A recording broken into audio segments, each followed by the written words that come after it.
Hello there, lovely people. It's Alex from Nintendo Life here, and today we're going to be looking at just a slither, just a few of the most anticipated games, at least in our view, coming to the Switch in the year of 2019. It's like that monthly thing we do, only for a whole year. Of course, this isn't every game that's coming to the Switch in 2019. It's not even going to be every game that's been announced already that's coming to the Switch in 2019. It is just our selection. If a game you love isn't on here, it's nothing personal. It's something personal. But anyway, I think that's more than enough waffling. Let's dive right into things. Oh, and these are in no particular order. First of all, a game that I believe needs no introduction, but for some people, maybe it does, I don't know. Untitled Goose Game. Yeah, it's actually called that. How best to describe this game? Well, you play as a goose, and you have to terrorize the villagers in a village. It is as simple as that. It sounds like a ridiculous idea, and it is. I meant to have a go at it, and I never managed to in the end, at various events and things like that. The queue was always really long, I had something else to do, but I've seen it be played, and my lordy, it just looks like so much fun. It's such a ludicrous concept, and it's you just play this as this rude goose, stealing sandwiches, and all manner of things, and it just looks like insane, wonderful fun. Will it stand the test of time? I don't know, maybe not, but for when it comes out, I am getting it. Next on the list is Tales of Vesperia Definitive Edition. Now, I have chatted about this game very briefly in the past in one of the last videos that I did, but you know what, I'm going to talk about it again because maybe you didn't see it. This is one of those games where on the surface of it, it's just an RPG, but it just manages to get so many things right. It passed me by when it first came out. I always noticed it and always heard wonderful things about it, but never actually got around to playing it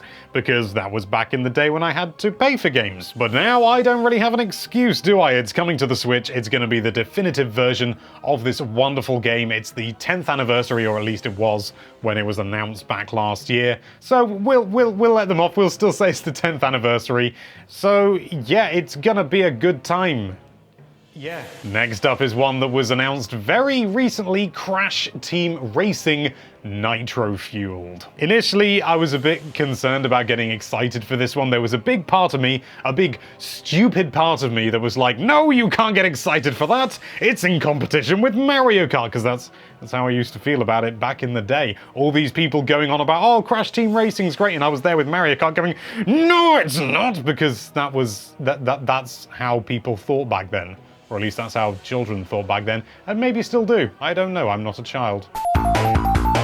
But if that many people were talking about it that positively, it must be a good game, and I have to put aside that stupid big part of me saying it's gonna be a bad game because it was in competition with Mario Kart, and realize that it is gonna be a ruddy good game. And it looks like it's being built back up from the ground up, which is really important, especially for something, you know, karting games from back in the day. They were great fun, probably still are great fun, but they don't age well, to say the least. Have you played Mario Kart 64 lately? Oh lordy! Coming up next is Yoshi's Crafted World. Now, I really enjoy Yoshi games. They're nothing out of this world extraordinary. It's never going to be as good as, say, Super Mario Odyssey. But you know what? I have a damn good time with Yoshi games, and this one looks like it's actually trying to do something interesting and different, a bit like Woolly World did.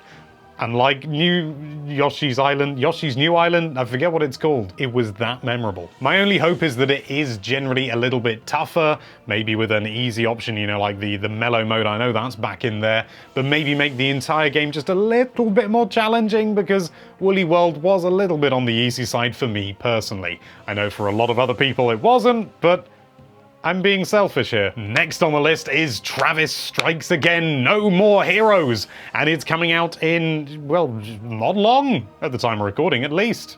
Maybe it's already out when you're watching. It's not a new No More Heroes game in the traditional sense, which is a slight disappointment, but at the same time, as its own thing, it looks really ruddy fantastic. In fact, I've had a go at it, I can say with confidence, and it was great fun. It's just got this brilliant sense of humor. It's great arcade-style gaming, platforming gameplay is what I meant to say. And if it paves the way for a brand new No More Heroes game, what more could you want? Next, I want to talk about DAEMON X Machina, and yes, It is Demon. I spent a good 5 years of my life mispronouncing it when I did the old Warhammers. We don't actually know a huge amount about this game, I'm well aware. We know that it's, sort of mech combat and stuff like that, and basically they had me at mech combat and stuff like that. I don't really have a lot to say about it, except I'm just really excited to learn more about it, and it looks like it's going to be a ruddy good game, and it's sort of, I was about to say, it sort of makes me think of Xenoblade Chronicles X, but I don't know why,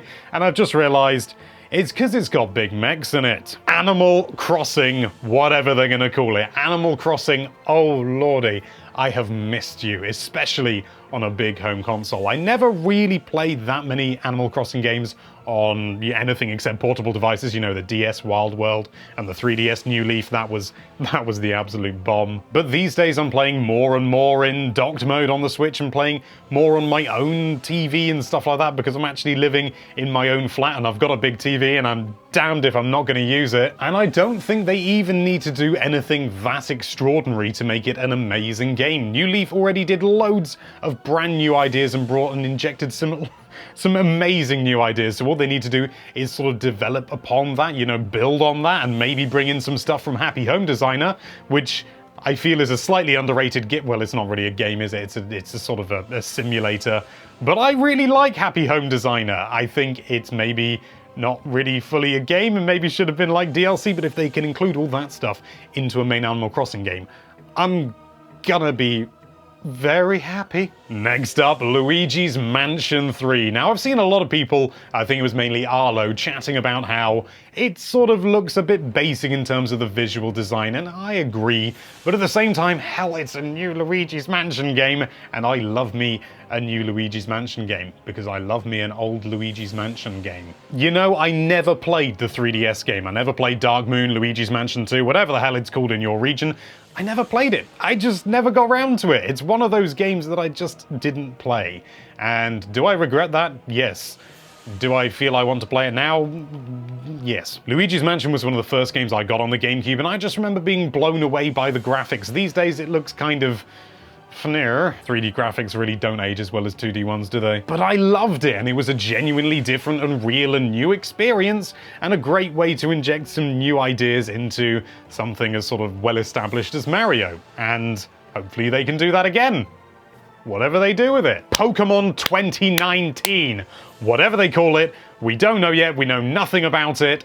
We do know that they've been having some difficulty with it. They said the Switch was difficult to develop for, which tickled me because indie devs that have never worked on a Nintendo system have been saying it's really easy, and then this big sort of development conglomerate turns around and who's worked with almost exclusively Nintendo hardware says, it's kind of hard.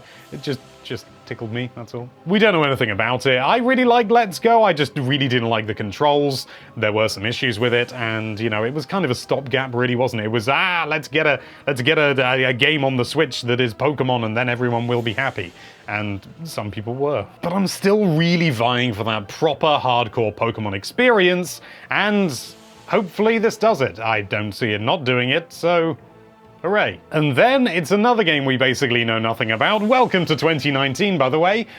Town. This is also being developed by Game Freak, and yeah, we don't really know anything about it, but Game Freak don't really do any games other than Pokemon games, so when they say they're going to be doing another game, that's inherently exciting. It's an RPG that apparently takes place all entirely within one town, hence the name. Town is a working title, by the way, that could change, that's what working title means. But the art style looks fantastic, Game Freak have a fantastic track record, and it would be really interesting to see what they can create without the Pokemon brand sort of bearing down on them, because I imagine a lot of the time there's things that they want to do that they can't because it would potentially go against the Pokemon brand, so to have more freedom, that's a really exciting thing. Next up, we've got Fire Emblem Hero 3 Houses, which, once again, we know very little about. I've seen some people say it looks underdeveloped, it looks underbaked, but you know what, the game's been in development so long, I can't believe for a moment that that's actually gonna be the case.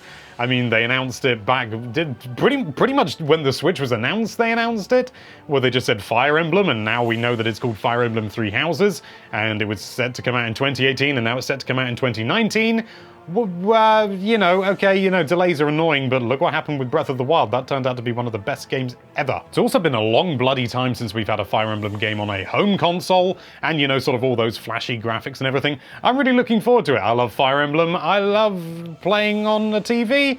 It's good for me. Another RPG next. Yes, Final Fantasy VII. Square Enix announced a load of old Final Fantasy games coming over, and if I had made this list, I might have replaced this with Crystal Chronicles because that's how I swing. But I also never managed to play Final Fantasy VII because I never owned a PlayStation back in the day. I had an N64, which is why I do this job. And yeah, I mean, you could buy a PlayStation Classic and do that, but, you know, it might actually run well on the Switch. Bayonetta 3. Oh my god, do you remember Bayonetta 2? Probably. It's the next one, which Bayonetta 2 is the sequel to Bayonetta. Do you see how that works? It goes Bayonetta, Bayonetta 2, Bayonetta 3. Sequential. Again, we know basically nothing about this game, but the track record is fantastic. And the fact that we've heard almost nothing for, isn't it over a year now that it's been announced and we've heard nothing? That, if anything, inspires me with more confidence, even though that's totally contradictory because it means they want to surprise us with something. And they've actually, you know, sort of maybe want to do something proper. What I'm saying is that I don't like drip-fed games, announcements. Things. I'm really excited about it, is what I'm trying to say. I absolutely adored Bayonetta 2. I do think that Bayonetta 1 maybe had a better sort of storyline overall, but Bayonetta 2 was still absolutely fantastic and refined some of the mechanics, and if they can take that even further, maybe not sort of, maybe bring back some of the deeper mechanics from Bayonetta 1, or increasing the difficulty slightly, maybe go between Bayonetta 1 and Bayonetta 2, then I'm going to be a very happy boy indeed. Alright, maybe I should have read this list before I started doing a video on it. I mean, I skimmed it, but I didn't see this.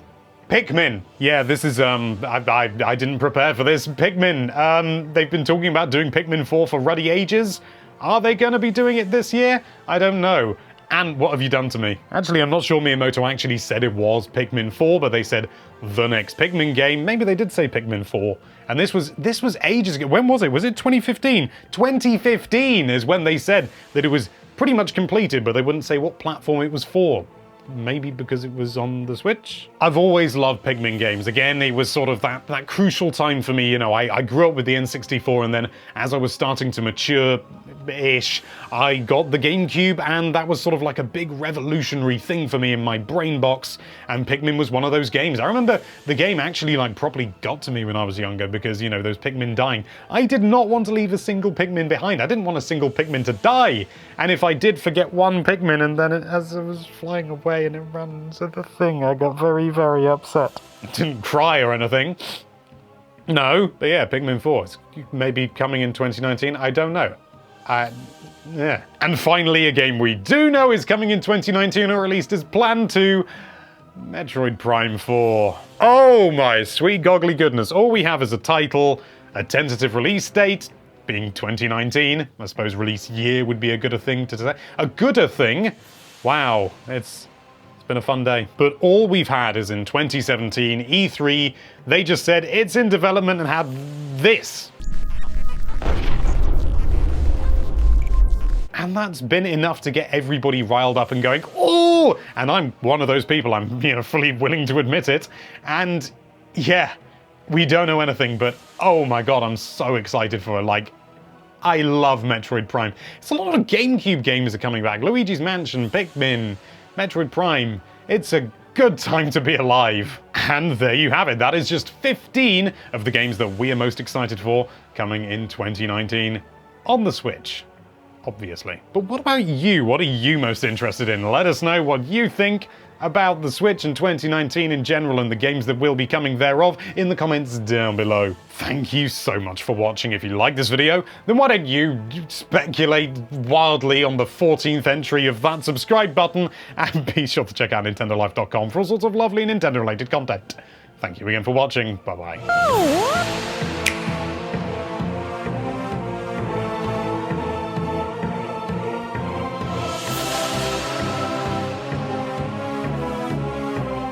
About the Switch in 2019 in general and the games that will be coming thereof in the comments down below. That was a weird way of doing it.